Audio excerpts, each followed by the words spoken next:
Good morning. My name is Daniel. I'm going to be singing some songs for you today, talking about a few things today, and what I would overall call it would be today is the opposite of a motivational speech. So get ready to be unmotivated. You're going to love it. Here we go.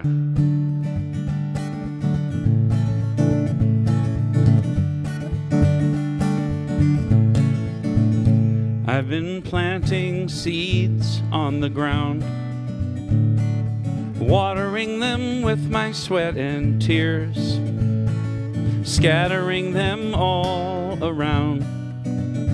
Guess it's what I'm supposed to do with my years. The funny thing is I may know what I've planted, but never what will show. It always seems to be a perfect mystery.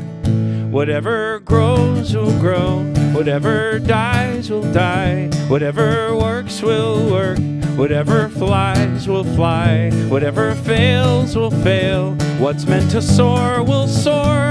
I am planting seeds, nothing more.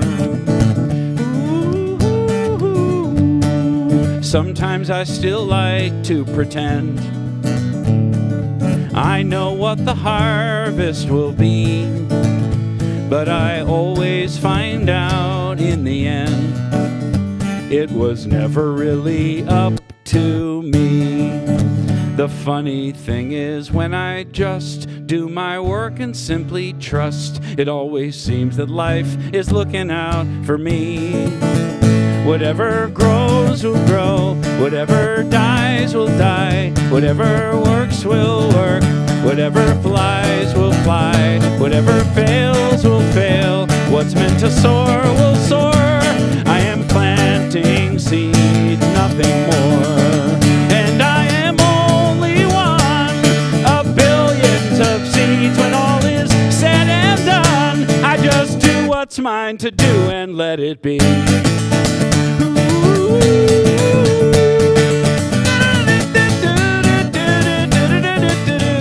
Whatever grows will grow, whatever dies will die, whatever works will work, whatever flies will fly. There's a little secret that I don't keep very well. There's many.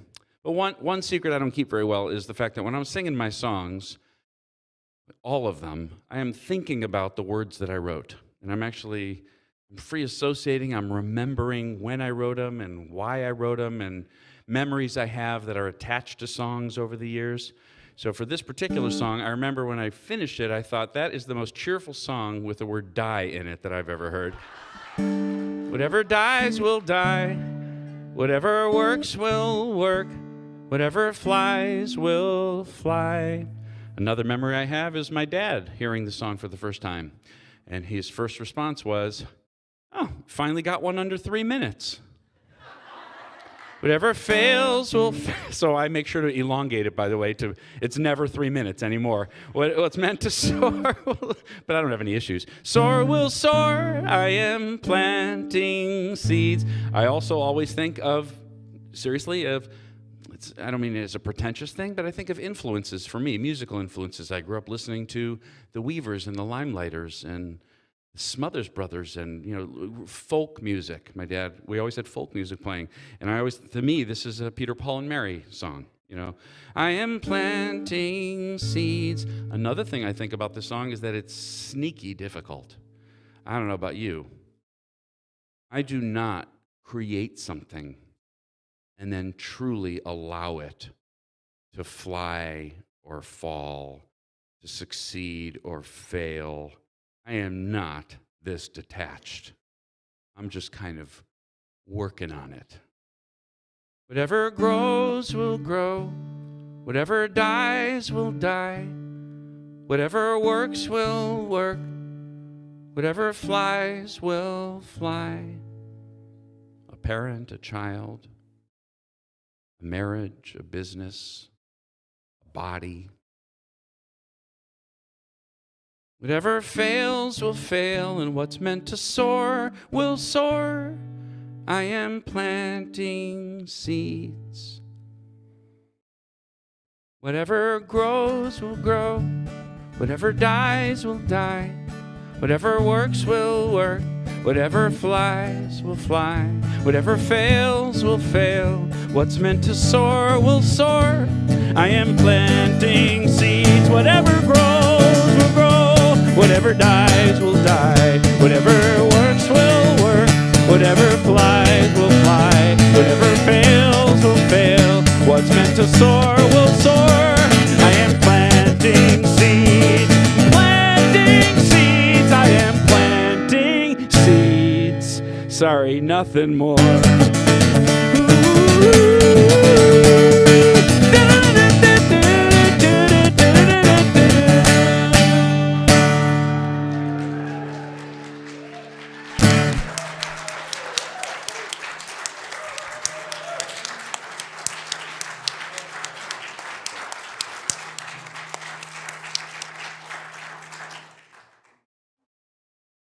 So let us pray.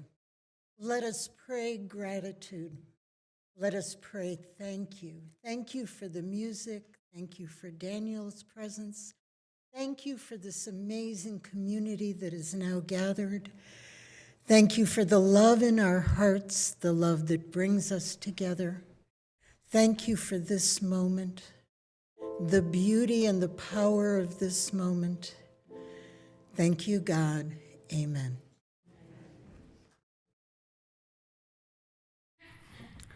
Good morning, everyone. Welcome on this beautiful Sunday morning to Unity of the Valley Spiritual Center, where we honor each and everyone's Christ light, and we have guest speakers who lie to us by saying this will be an unmotivational Sunday, and we've already seen that that's really not going to be true. And we'd like to kick off each and every Sunday with a young person to come forward to light the Christ candle, and it's especially poignant this morning that I'm inviting Simon Eisenberg down to light the Christ candle. Now, Simon has been here a very long time, probably longer than most of the people sitting in the pews. And Simon, we recognize that you're no longer a child, but in the Gospels of Jesus Christ, he taught us that to enter the kingdom of heaven, we must be his children. And you personify that even though our body changes, like in Daniel's opening song, things change, nothing quite stays the same, that you still embody that childlike Christ spirit within you. And so we're going to have Simon stand right up here, and we're going to give Simon his own very special blessing. So together with the words that are on the board, Simon, you are a beautiful child of God, perfect in every way. You are loved unconditionally, just the way you are. And if it's true for Simon, it's true for each one of us. So Simon, you're going to stay up here, and we're all going to give ourselves this blessing together. I am a beautiful child of God, perfect in every way. I am loved unconditionally, just the way I am. And I do see some other young people out there in the audience. Would you like to come join us? The answer is yes. And here they come, running and bouncing. Always love to see that. And we're just going to take a moment to take a look at each and every one of you and honor your inner Christ spirit. And Daniel is going to lead us in a song to have our children go off to their Sunday school class. Sunny stuff, that's what you're made of, sunny stuff. You've got a smile that evaporates the rain, not a single thing about you that you need to change. Oh, sunny stuff, now you're walking and talking, sunny stuff. Life is just beginning, it's a brand new day, sunny stuff, you're on your way. Take it real slow, a step at a time. Keep that smile on your face. And when you fall down, jump right up. Oh, when you fall down, jump right up. 'Cause everybody learns by making mistakes. Oh, sunny stuff, no getting around it, your sunny stuff. More than enough to brighten up a brand new day. A sunny stuff, you're on your way, your way. A sunny stuff, you're on your way. Okay, you guys. Thank you.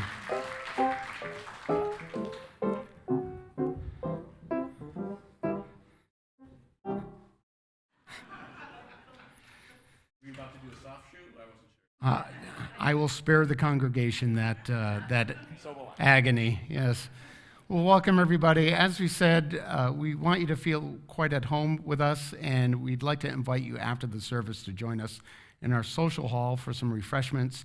And if you'd like to have any questions answered about what Unity is, what we stand for, please look for myself, or you can look for one of our chaplains who are standing. Our chaplains have these beautiful white stoles. Pat and Dan are here. Our chaplains are specifically trained to pray with you in strict confidence, so please make good use of them. Thank you. You can have a seat. So our guest speaker, whom I was about to introduce, just left the sanctuary. So if you haven't been here before, if this is your first time seeing Daniel Nahmod, you're in for a real treat. And if you've seen Daniel many times before, you're in for a real treat. One of the things about Daniel that he wanted me to let you know is that he's much taller than he appears, and he bears a striking resemblance to Brad Pitt. Yeah. And he wasn't here to hear that, but he actually did. He was joking with me before the service, and so he didn't realize I was actually going to say that. But he's hosting a workshop today at 11:30 a.m., so after the service, go get these great refreshments that I saw being prepared before the service. Come right back in here. The cost is $30, but of course here at Unity, it's not going to be in here, it's going to be over in the hall. Perfect. So you go over, you get your refreshments, and then you just sit and nosh and listen to Daniel. Daniel also has a table out in our great hall with these circular disky-looking things. I don't know what they are. My understanding is music on them. And he's got thumb drives with his music and all kinds of downloads that you can take part in. So please visit this table after the service this morning. Our spring tea is this coming Saturday, April 27th, and there are only 5 tickets left, and you only have about 5 days to purchase them if you want them. So if you've never been to one of our spring teas, shame on you. It's the one time we shame people in Unity. Shame on you for not attending our spring tea. It's a really great time. We usually sell out. The men of Unity are doing the waitering service for you. That alone should be worth the laughs that could conjure up. So please, if you have any inclination, now's your time to buy the tickets for the spring tea. May 4th, on Saturday, each and every year, we host an annual Lagoon Valley Park litter cleanup, and there's a barbecue potluck picnic from 8:30 to 1. Please put that on your calendar and come out, have a good time. Hopefully it'll be not too hot. And there's a women's retreat. This is an annual event as well, isn't it, Reverend Dahlia? Oh, I also forgot to say, hey, welcome back, Reverend Dahlia. I wasn't here last week when you came back.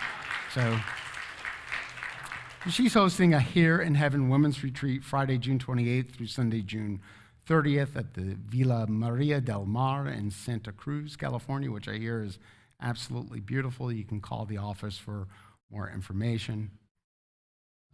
And then join us next Sunday. Next Sunday is Earth Day, so we're going to have a special Earth Day service followed by a potluck in our social hall. Potluck means we're asking people to prepare dishes and bring them in, but because it's Earth Day, we're asking that you bring a vegetarian or vegan dish. And we'd like you to sign up in our great hall out here to let us know what you might be bringing. And that kind of concludes our community announcements. And what we're going to do next is our statement of faith. And I'm going to stand up here and I'm going to linger with our statement of faith and try to think of something really profound to say, because Daniel Nahmod's still not in the same. Oh, here he is.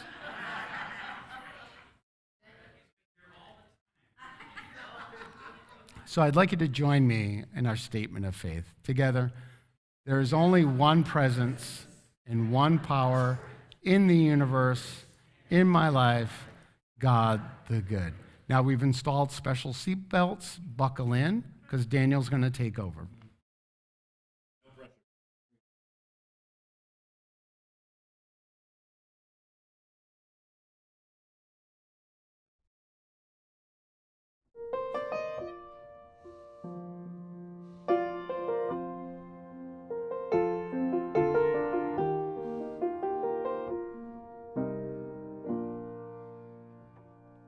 I'm through asking where I'm going. I've been asking all my life. I've grown tired of all this wondering when everything seems to turn out right. So when my mind needs something to do, wants to know the future, I whisper this: I'm okay. I've always been, and I'll always be that way. So here goes nothing. I'm taking a chance. I'm opening up, knowing that I'm in good hands. And here goes everything. It's all on the line. Oh, but I'm not afraid this time. Some say it's crazy. Some say naive to close my eyes and take the leap. But I know better, 'cause I believe even in the dark my soul can see. So when my mind plays its usual games, oh, my answer is always the same. Yeah. Here goes nothing. I'm taking a chance. I'm opening up, knowing that I'm in good hands. And here goes everything. It's all on the line. Oh, but I'm not afraid this time. Here goes nothing. I'm taking a chance. I'm opening up, knowing that I'm in good hands. And here goes everything. It's all on the line. Oh, but I'm not afraid this time. No, I'm not afraid this time, 'cause I'm okay. I've always been, and I'll always be that way. I'm okay. I've always been, and I'll always be that way.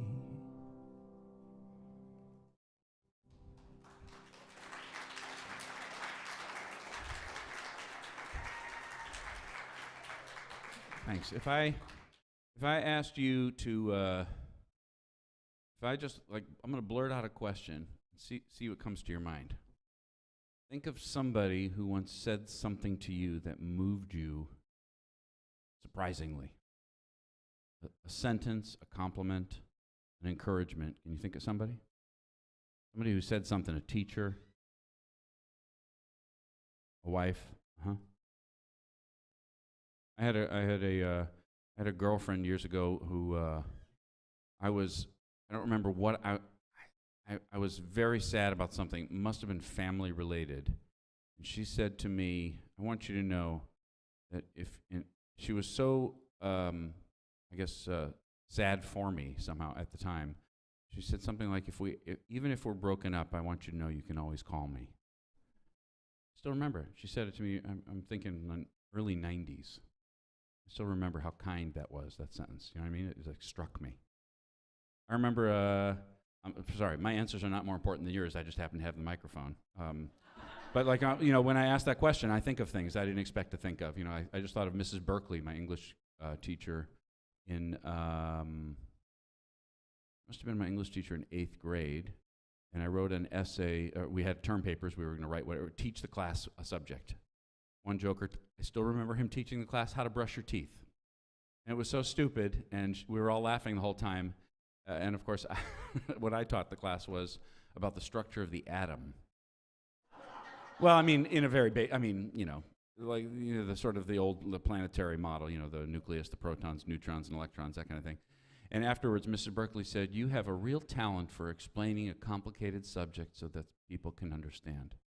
She said it to me in 8th grade. And you know what? I've held on to it. I don't know if it's true even, but it felt like a real compliment. So can you think of somebody who's given you a kind word that they almost certainly wouldn't remember themselves?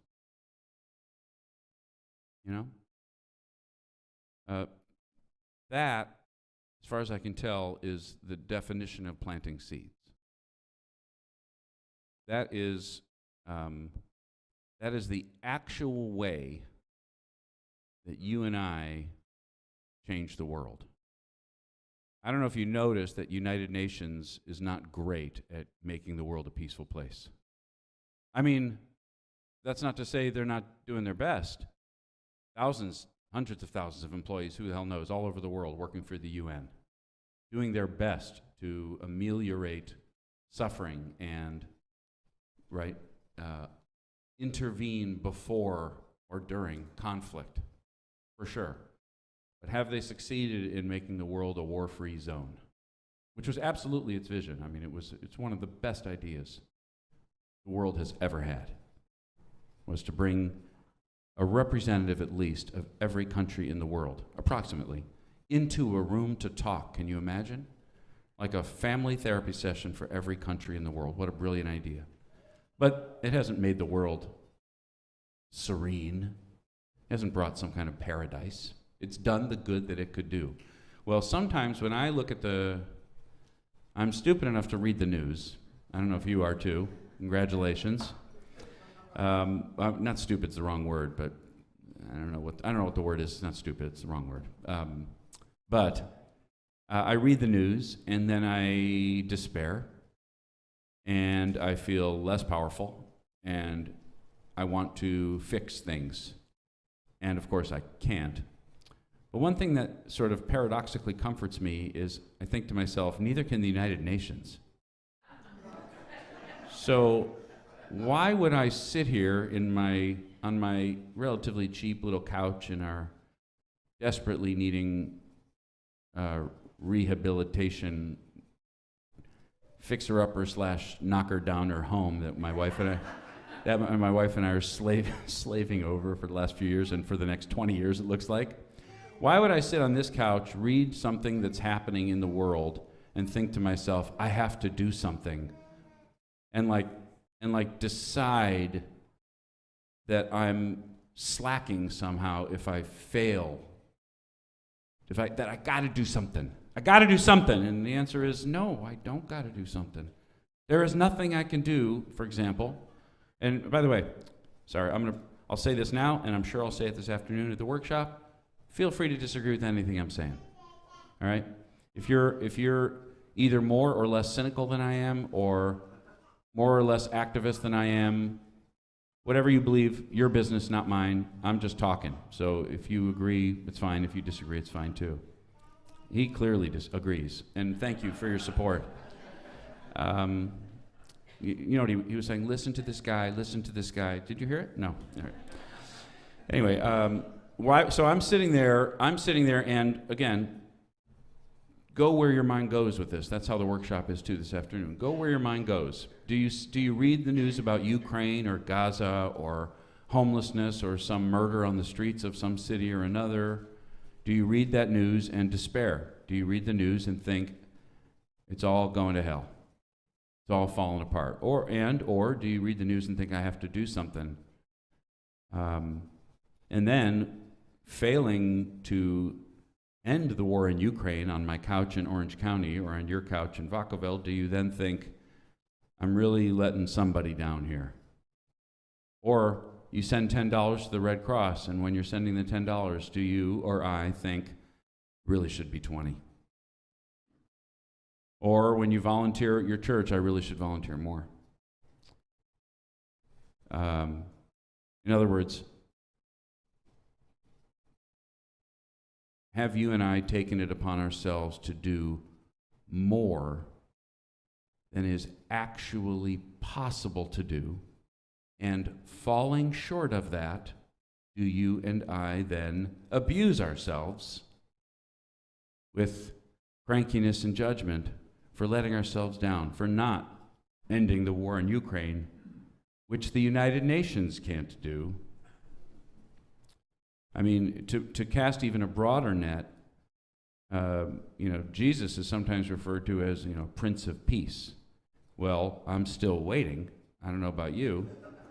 The world is not peaceful as a result of him or of Buddha or of Muhammad or of anybody else. No one person, no one organization, no one leader, no one speech, no one book. I know this is going to make me sound like I'm a really cool, hip, and fun dad, but I was just sitting with my boy, Jude, who's 12, and I bought this book at a garage sale for 50 cents of some great American speeches. And he and I had a little extra time, and I'm sure I decided to spend it in a way that he wouldn't have, because I took out this book, and I read, and I open up Abraham Lincoln's second inaugural address. And if you haven't read it recently, do yourself a favor. It's about 4 minutes of reading. And one of the phrases that you'll have heard 1,000 times was, with malice towards none. Malice towards none.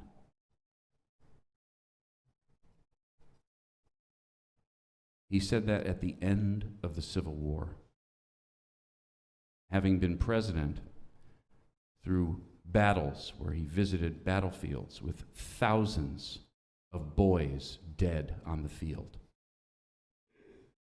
on both sides. Families killing families, Americans killing Americans. And the most vicious racism, the willingness to take an entire country down in flames to preserve, if not the most evil, one of easily the most evil institutions that has ever existed on earth. And still, in 1865, the man is inaugurated for a second term and says, let us have malice towards none. Did he succeed? Did Gandhi succeed, given that he died from a bullet? Did Dr. King succeed? He died from a bullet. So back to me, because it's all about me. What is it exactly that I think I ought to be doing with my time that Dr. King, Gandhi, and Abraham Lincoln didn't manage? Why would I tell myself such a story? That the news is mine to fix. Absurd. Ego stroking, by the way, right? Very satisfying in its own way. There's one little sneaky word in that song, Planting Seeds. Sometimes I still like to pretend that I know what the harvest will be. The word pretend is meant to be a little jab. Because, and by the way, are there any farmers in the room? So a farmer would probably say, no, I know what I'm going to harvest. But really, do you? And I'm not being snide. I've never been a farmer. I've been a gardener. And you kind of know what you've planted. But it comes up and you find out. You find out. You find out what variety, you find out how healthy the plants are, you find out how tall they're going to grow, what color the peppers are, you find out over time. We only think we're in charge, and we do our best, and then we find out what the harvest is. And it seems to me that in a small scale and a large scale, life is actually like that. Anybody here ever taken credit for a child in their life doing well? Oh yeah, my son went to engineering school. Oh, you know. Well, unfortunately, that also means that you got to take blame when your child. I'm not, again, nothing glib about what I'm saying. I'm aware of what I'm saying. When your child gets arrested, or has a drug problem, or just gets detention. Anybody here ever taken credit for a marriage going well or blame for a marriage falling apart? Right? How about anybody here ever taken credit or blame for their retirement fund going up or down? Their home value going up or down? Anybody? Anybody feel like, I made the wrong decision, damn it? Right? Well, I was an economics major in college, and I still remember a very, very smart professor who had actually been on the Council of Economic Advisors for, I believe it was President Clinton, who said, if you're watching the news and a reporter tells you the stock market went up today, the next thing they'll say is, or down, let's say, the stock market went down today on fears of, he says, you can actually press mute after the stock market went down today. The rest of it is nonsense. They actually have no idea why the stock market went down or up. The rest is pure speculation. The stock market is a living organism with billions of inputs, billions of cells. And no one is in charge of it. No one. There was also a study, I remember reading it in college, a study of financial analysts for 40 years since World War II. And it was a check, a survey on how well they had done. People who pick stocks for you and me, people you pay to be the experts. And it was found that the professional advice of financial analysts was right just under 50% of the time.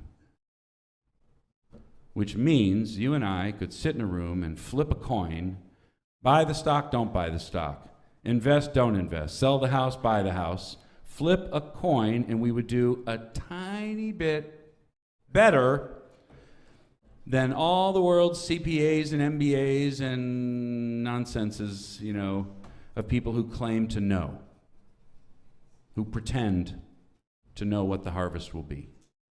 You ever watch cable news and listen to a talking head tell you what's going to happen? They're just trying to make a living. Absolutely have no idea. There's informed nonsense too. There's like people who are 50% less ignorant of a subject than I am, of course.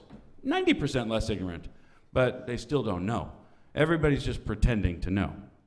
So we come back to the person who said something nice to you that imprinted on you forever. And by the way, somebody, whether they're in this room or somewhere in the world, somewhere, they would think of you if I asked them that question. Who said something? Who dropped something into your head that they barely even noticed maybe, but it changed you forever, imprinted on you forever? They'd think of something you said to them. Give and a take, So, do we change the world by reading the news, getting riled up, I don't know, grabbing a rifle and heading out to the battlefield, or in Ukraine, or, the people screaming at each other about, wherever it is, this week, was it New York or something, about a war in Israel? They're screaming at each other, and I'm sorry, I've been singing the water songs, which I'm going to talk about later today, and I've sung already, planting seeds from there, and I've been soaked in that thought for too long to watch protesters scream at each other about a war 5,000 miles away, to not think, why? What the hell are you thinking you're doing? That's not your fight. That's not your fight. Sorry. I don't know how you make it your fight, but that's not the way. Both sides, I'm saying. Not a political statement. It's just screaming.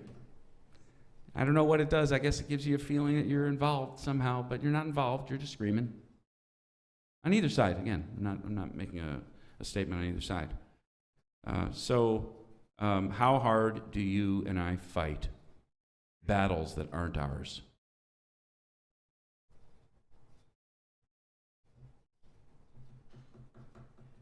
Everybody talks about fighting cancer. You won the battle, which of course implies that somebody who dies of cancer lost a battle, which always feels a little violent to me, but also just simply a misread of the situation. Doctors prescribe medicine not because they know what it'll do, but because they hope and think what it'll do. And then they find out. Right? I was just talking with somebody about side effects of medicine. It's kind of a cute euphemism, really, because they're not side effects, they're effects. Some of them you're voting for and paying for, and some of them you just hope don't happen, or wish they wouldn't, but it's just all effects. It's just selective sight, So how in control are you and I of the world around us? How in control are you and I about our relationships, How in control are we of our careers? Are we in control of the weather? Are we in control of our health? I still remember, somebody maybe remember a long time ago, Jim Fixx. Remember Jim Fixx? The jogger who wrote books about jogging and then died of a heart attack while he was jogging. And it's not funny, but it's kind of funny, and he's just it's an absurd it's a small example and a sad one, of course, but you can increase the odds of living a long life. You can increase the odds, for sure. I like sleep, I like water, I like walks. Those are my three, for sure. I don't always do them, I'm just saying I like them. For health, sleep, water, and walks to me are the three magic ingredients, as far as I can tell. But beyond that, kind of a crapshoot. My bubby lived to be 98. She never did a day of exercise in her life. Do I blame somebody for dying young? Do I credit them for living old? It seems a little silly. So as I said, sorry, it really is intended to be an unmotivational speech. What good can you and I actually do? Is the question on the table. What part of your life can you actually work on? I'm not saying that there is no part. I'm saying what part can you actually affect? What good can you actually do? Did that person you thought of do some good when they said what they said? They did, right? One sentence, did some good. Can you think of a moment where you did something nice for somebody, nobody noticed, nobody watched, nobody was paying you, there was no attention, there was no credit, there was no reward. You just did something nice for somebody and it clearly affected them, touched them. You think of one of those moments? That was good. That was manageable. That wasn't, it's one thing to give somebody a pair of socks who's homeless, somebody on the street. It's one thing to give him a pair of socks. It's another thing to give him a pair of socks and say, I should start a nonprofit that gives out socks. That's a very different plan. Or it's one thing to feed a person who's hungry right in front of you. It's another thing to say, I've got to end hunger. I've got to do something, you know. Because it always comes down, one of the worst companies, I hate the company, so I hate referring to them, but they did say a cool thing in a commercial once, Bank of America. Horrible, horrible. Just whatever you do, don't ask them to treat you like a human being. But, I mean, it's just true. You know, it's just true. It's too big and profit-oriented to do that. But they ran a commercial once and said, we don't process 1 billion checks a day. We process 1 check 1 billion times a day.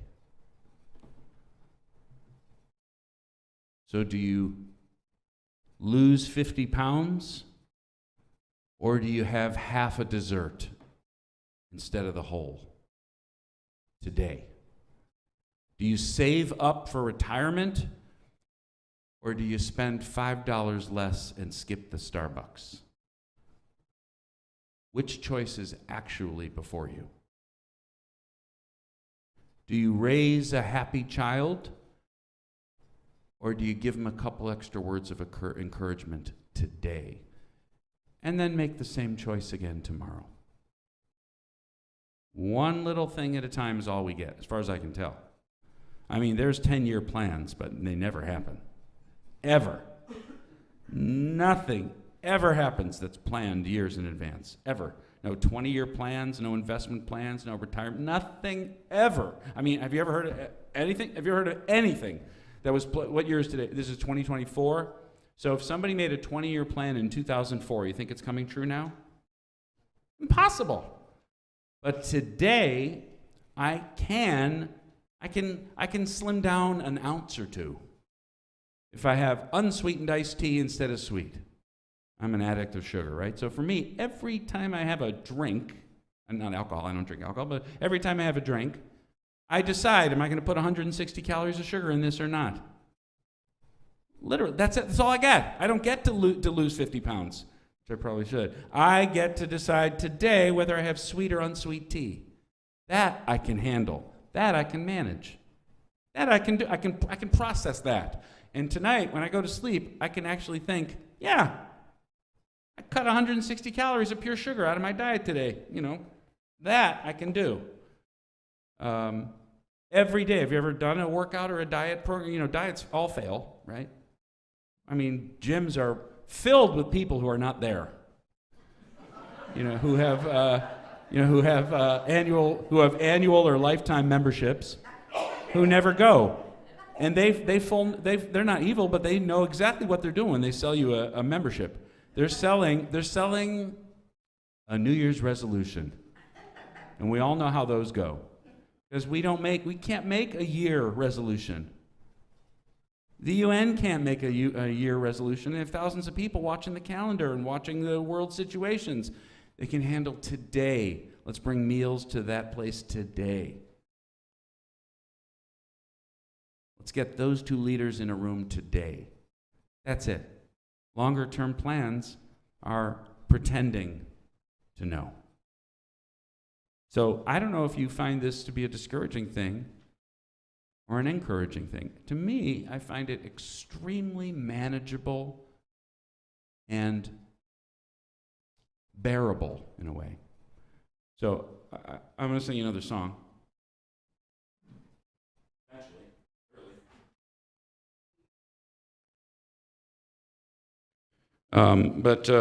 Like for example, right now, I am almost done with the first draft of a musical. I have been writing it, I have been conceiving it, and then now conceiving it for about 15 years, writing it for 2 or 3 years.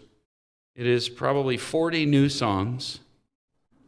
It uses probably 20 existing songs. It is completely overwhelming and overloaded, overstuffed with story and talk, and I know it's shocking that I would use too many words, but it's completely overstuffed. So, do I write a musical to get it on Broadway? No.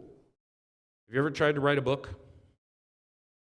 Have you ever tried to write a song? The most crippling, possible thought when you put pen to paper is, this better be a hit. That's the end. That's the end of the creative process. This better be my masterpiece. It's over. As soon as you lay an expectation like that on something, you know what my goal is for the musical? A first draft. It's been haunting me for years. And you know when my first draft is done? Tomorrow, honest to God. I have a meeting with a guy who dared me 2 or 3 months ago. Will you just write the frickin' thing? And I said, I will. How about we make an appointment? He said, I want to hear these songs. He's a singer and he knows a lot of singers. He's like, I want to help you. I want to hear it. Will you finish it? Or do you want to be in 5 years still talking about how you're working on this? I said, let's make an appointment. And the appointment is tomorrow. Very excited. The script is about 102 pages long. I can't even begin to imagine how much of it I need to chop to make it into anything. Did I write it to get it on Broadway? I absolutely did not. I mean, I would take it, but I wrote it because I wanted to. Which book would you rather read? The book written by the person who wanted a bestseller, or the book written by the person who needed to tell their story? Right?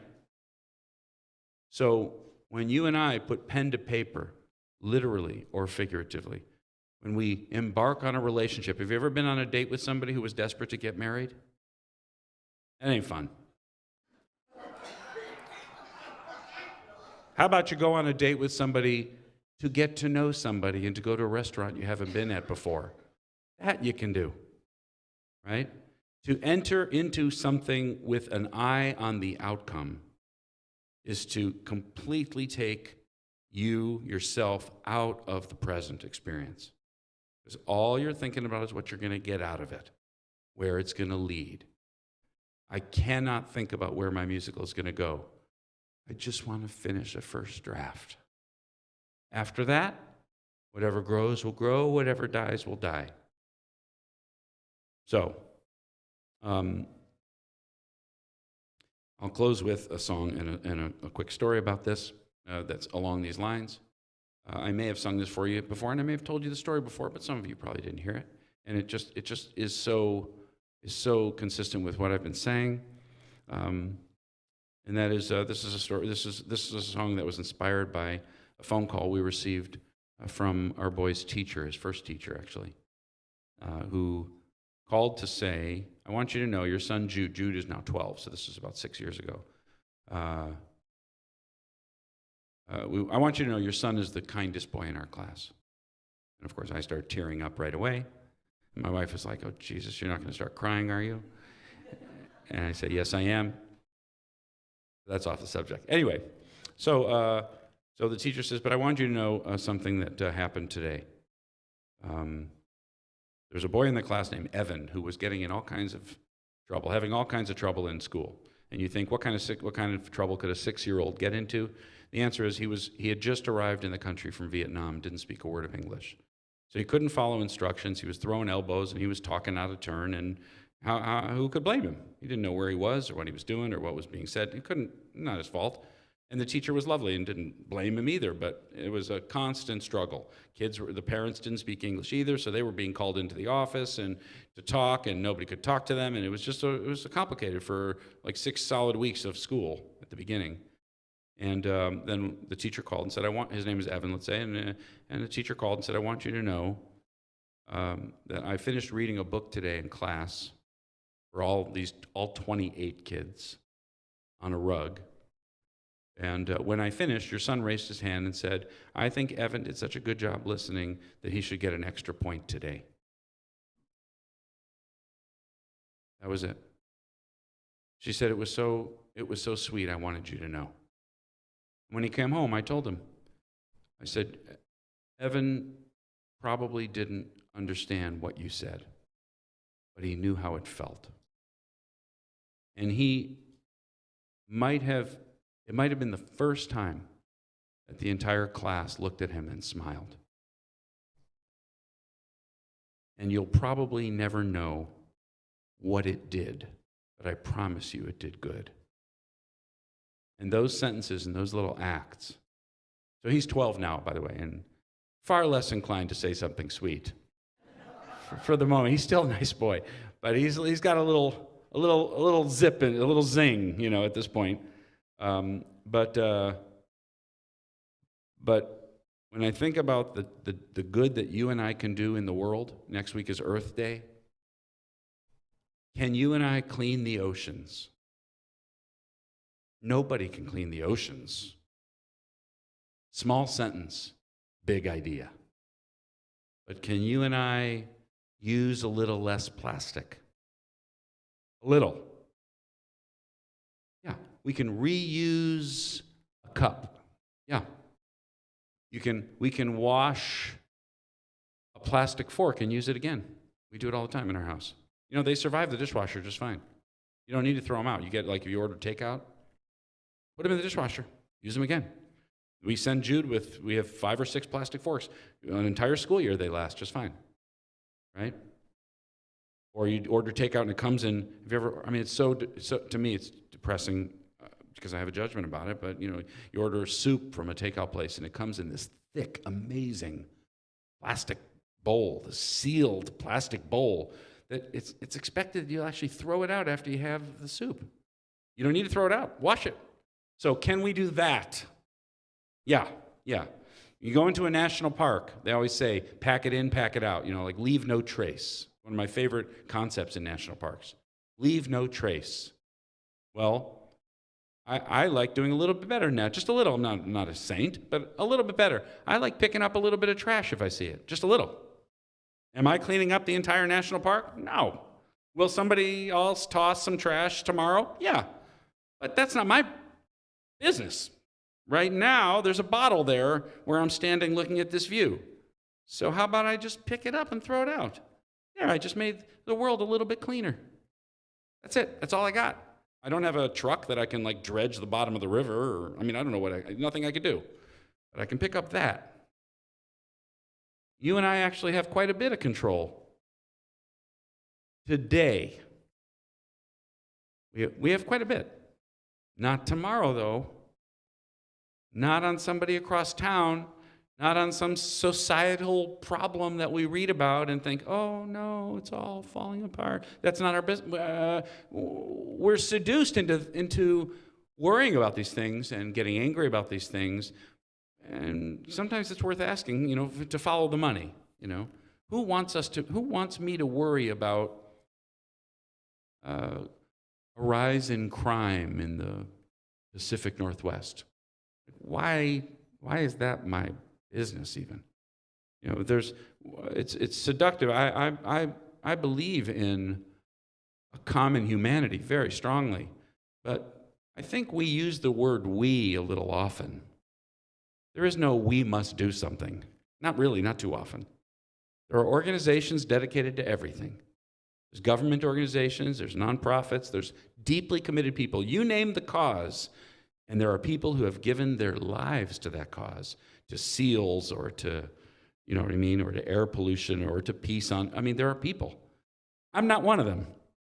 So for me to pretend that I'm devoted that way, that I can make that kind of difference, I'm just beating myself up every day, feeling ineffective, when in fact, there are things I can actually do today right in front of me.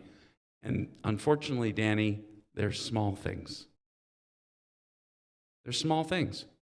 So this song was inspired by that one sentence our boy said to Evan that day, or to his teacher about Evan that day. And I'll end whatever this has been with this song.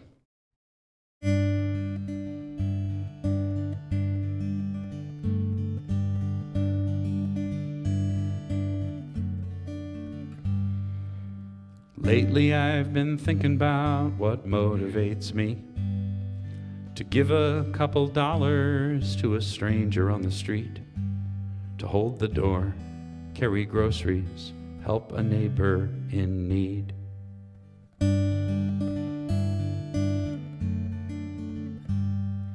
When history repeats itself in headlines every day, Solutions never big enough for problems that we face. As a man, as a dad, what difference can I make?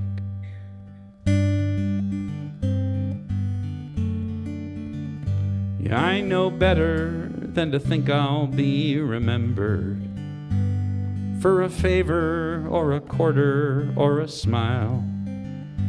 Oh, but maybe before I return to sender, I can do one thing worthwhile.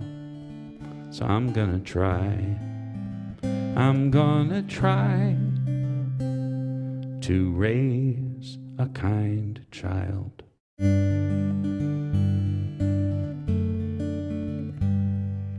Sure would help if our boy went and got an MBA and took care of his artist mom and dad in their old age.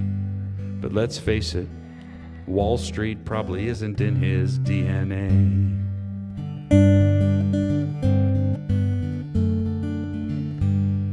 But when his first grade teacher said she wanted us to know, it's Jude who always comforts any kid who sits alone, there's just so much pride my heart can take. My retirement can wait.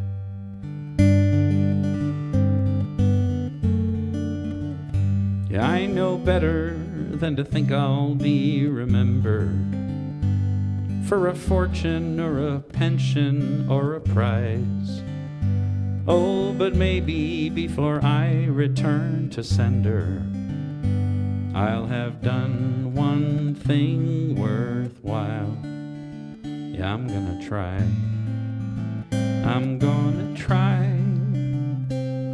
to raise a kind child. I don't want him to think the world is his to save. It's too much pressure anyway, it can't be done. I don't want him to think he has to be a saint, 'cause the truth is saints don't have any fun. Mostly I just hope, my boy, you'll come to understand. No 401k or GPA can make a happy man. It's having roots, doing good, helping out where you can. So put down roots, do some good, take somebody's hand.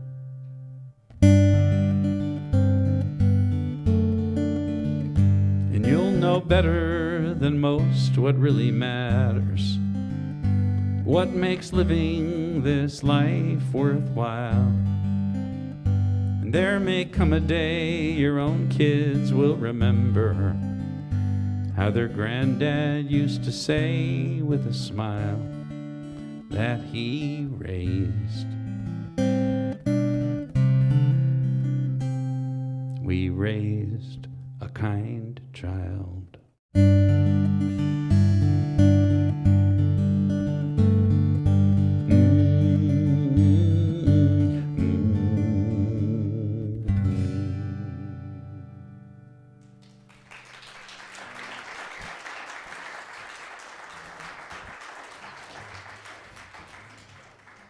Thank you, Daniel, for that wonderful message and the wonderful music. Two things I want to remind people of. You probably don't realize it, but you've been listening to Daniel for a long time. If you notice some of our musicians that come on Sunday, you'll see the credits underneath the songs they sing, and it's written by Daniel Nahmod. So thank you for all you do, because you're here with us in spirit many more Sundays than when you're here physically. The second thing, yes. And just a reminder, his music is available in the Great Hall. And the second thing, all that thing about cutting back on sugar today, forget that, because, yeah, over in the social hall, go ahead and just have the sugar. Yeah, this is not the day. All right. So our ushers are coming forth, maybe. Yes, our ushers are coming forth. And it's that time, just as Daniel has given us this great message and this great gift of his music, time for us to give to this great spiritual community in any way we are able, whether it's through tithing of our time, our talent, our treasure. And there's many ways in which you can give to our community. You can text the word give to this number that's up on the board. You can go to our website, press the donate button, or you can set up a recurring payment program through your bank account or credit card and collect credit card points and go to Europe with it. The other thing you can do is, as these two lovely ladies come around with their COVID-safe baskets that are 12 feet long, you can put money, gold coins, a Rolex watch, anything you feel moved to give to the church, you can put it in this basket. But before we do that, together we're going to bless whatever tithes and offerings come our way today by saying together these words up on the board. God's love, through me, blesses and multiplies all that I am and have, all that I give and receive. I am grateful. All right, one more quick song during the offering here, and thank you for having me. I hope my goal is always, especially when I talk on that theme, my goal is truly actually to plant seeds, just to provoke a thought. If there's something rattling around in your life that is keeping you up at night or gives you the impression that it's yours to fix, yours to solve, that it works out, then it's your credit, and if it doesn't work out, it's your blame, that kind of thing. That's kind of all I'm looking to do, is to provoke a thought about that. That's what this workshop is for. It's a couple hours of, I ask you some questions, I sing you some songs, you do a little bit of writing if you're inclined, you share a little bit if you're inclined, you don't if you don't. I am the last guy in the world that's going to make you look anybody else in the eye and start crying or hold hands, or it's not a kumbaya couple hours, which may be your style, but it's not mine. For me, it's just about taking a deep breath and assessing how you and I mean me too, how you and I are actually feeling about what's actually going on in our life and where we might be able to ease off on the pressure a bit, ease off on the expectation a bit. The Water songs, I keep talking about Water songs. It's an album called Water, and so that's just I think of them as Water songs. The whole thing is intended not to master, because no one has ever mastered. I'm not even sure I'd want to master, like a true detachment. I mean, I care how my boy turns out. You know what I mean? I care. I wouldn't be the dad I want to be if I didn't care how he turned out.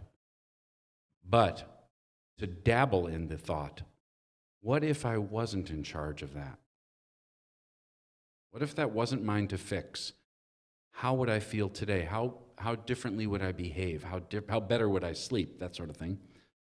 If you're just interested in thinking about it with me, that's all this is. It's a couple hours of songs and questions and time to think and rest. It's intended to be a restful and relaxing couple hours. Thought-provoking, restful, that kind of thing. So that's what that's about. At the table, I have CDs, of course, but if you don't listen to CDs, I have download cards. You can actually buy an album.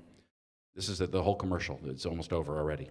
You can put an album on your phone in 2 seconds with a little code that I have, and I have a flash drive. That's really the main product now in terms of music for me is a flash drive. If you don't know what a flash drive is, you don't want it. But if you do know what that is, it's a USB drive. It's a USB A or C, the newest kind, both on the same thing, and it's 14 albums on one little object. About 180 songs now. With lyrics and some extra songs and photos so you can see how much older I look since Jude was born and how much weight I've gained. It's very fun. And then on the other side of the table, some of you have seen over the last few years anyway, is I have my wife's sterling silver jewelry. She is a silversmith, self-taught.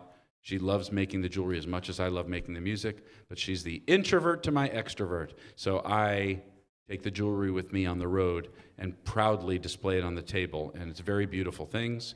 So even if you feel like just oogling or ogling or ogling or oohing and eyeing or whatever you want to say, you're invited to come by the table for any of that. And then we'll start. Of course I went long. But, I know. So we'll start the workshop. It's supposed to start what? At 11:30? Let's say 11:45, so we can all take a breath and have a little snack. And I hope you'll join me. I don't say that to make money, by the way. How much is the workshop? Is it $30? And if somebody doesn't have the $30, absolutely. So if it's, that went a different direction than I expected, but yes. So So if you don't have $30 but you want to come, please come. Do not come for $30. Just come and sit. I'm going to volunteer, Dahlia, I'm going to volunteer that it's our gift to somebody who doesn't have the $30. I'd much rather you come and experience it and sit if you want to be there, okay? So, and by the way, if you want to pay $1,000 for it, that's okay too. But it's not, I'm not trying to squeeze money out of somebody to sell you to come. I don't hype things, I really don't. This is the opposite of hype, obviously, right? It's the anti-motivational speech. Not anti, but unmotivational speech. So I sincerely mean it when I say experimenting in this idea, which we'll talk about and sing about and think about for a couple hours, experimenting in it is life-changing. And that I know firsthand. Okay? So here's a little song for you before we end.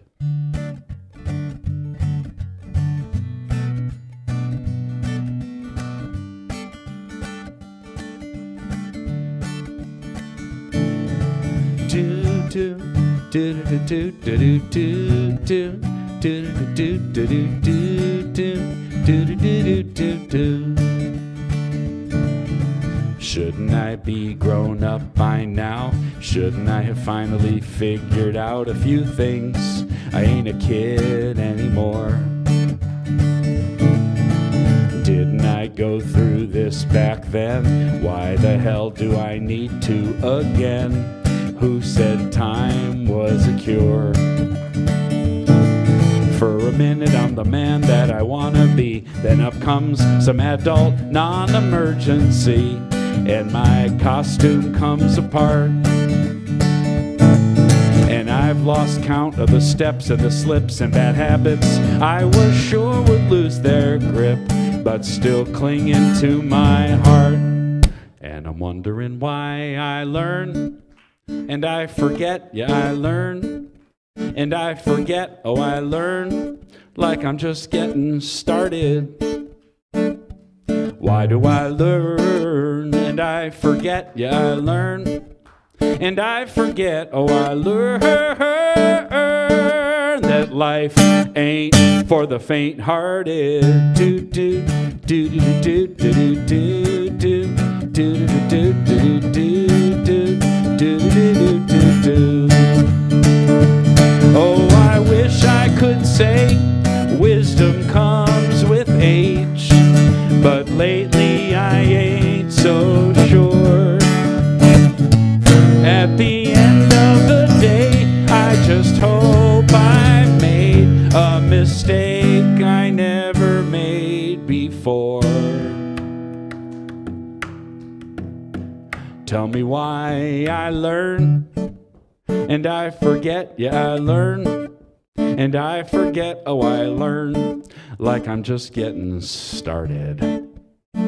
Why do I learn, and I forget, yeah, I learn, and I forget, oh, I learn, life ain't for the faint-hearted. Oh, why do I learn, and I forget, yeah, I learn, and I forget, yeah, I learn, like I'm just getting started. Why, oh, why do I learn, and I forget, yeah, I learn, and I forget, oh, I learn, that life ain't for the faint-hearted. Do do do do do do do do do do do do do do. I learn, and I forget. Do do do do do do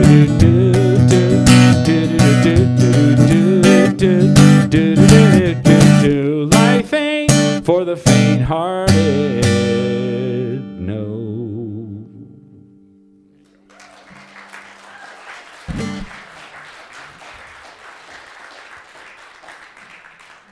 So together, let's affirm that all our needs are being met, both seen and unseen, by saying this affirmation together.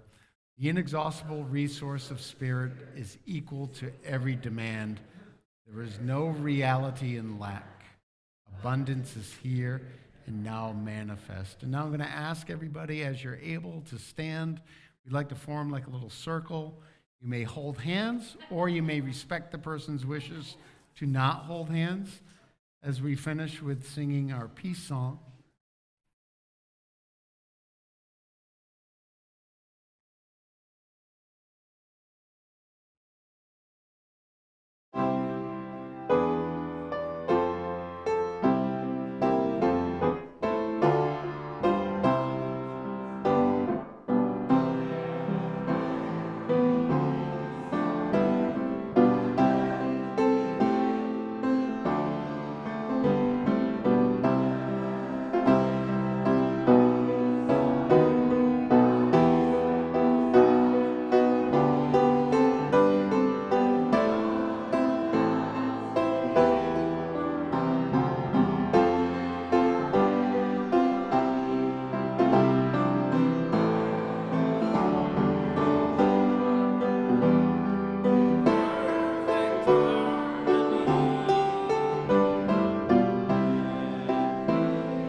The light of God surrounds us.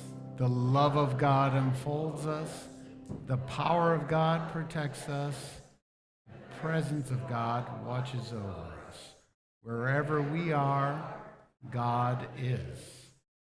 We are one holy family. We celebrate our oneness and honor our diversity. And you are welcome to stay here in the sanctuary and fellowship or join us over in the social hall for treats. So let's go eat.